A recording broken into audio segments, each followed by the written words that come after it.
In example 3, they wanted to rewrite as a single trigonometric expression. To me, it's kind of working backwards. They show you your sum and difference identities already written out. We want to bring it back and condense it into a single trig expression or a single trig value.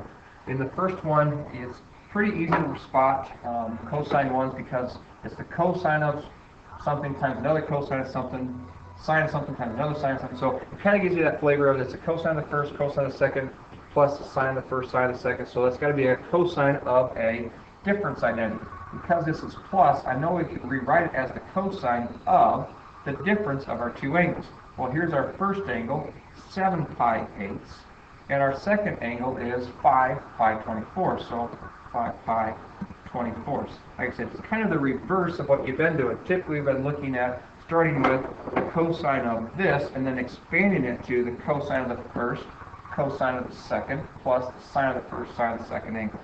So we're reversing that process.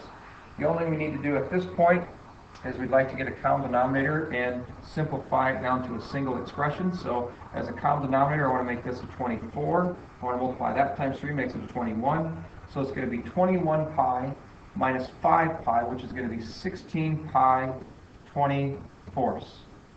And that's equivalent to, let's put it this way, the cosine of, since 16 and 24 are both divisible by 8, it'll be 2 pi thirds. And 2 pi thirds is something that we can actually calculate because 2 pi thirds is in the second quadrant with the pi thirds reference angle. And if it's pi thirds sitting in here, then that's like a 60. And across from 60 is the square root of 3. This is a 1. This is a 2. We're in the second quadrant, so don't forget about your signs. All students take calculus. The only thing that's positive in the second quadrant is the sine, so I know the cosine of this has to be negative, and it's a negative 1 over 2, or negative half. So this one we can boil down to a single value. So that's that example. The second example in question 3 is a tangent one, and I think it's fairly simple to tell. It's got to be a tangent of some type of identity, and what we can do is you can use our negative and positive signs there.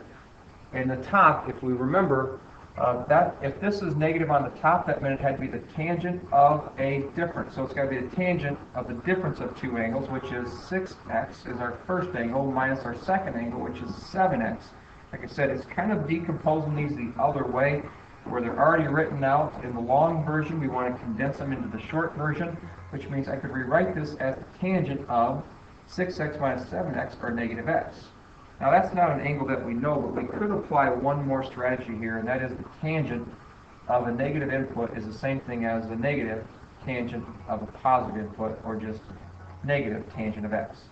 So that is our simplification that we do there. Like I said, it either boils down to a single number or a single expression with just a single variable inside.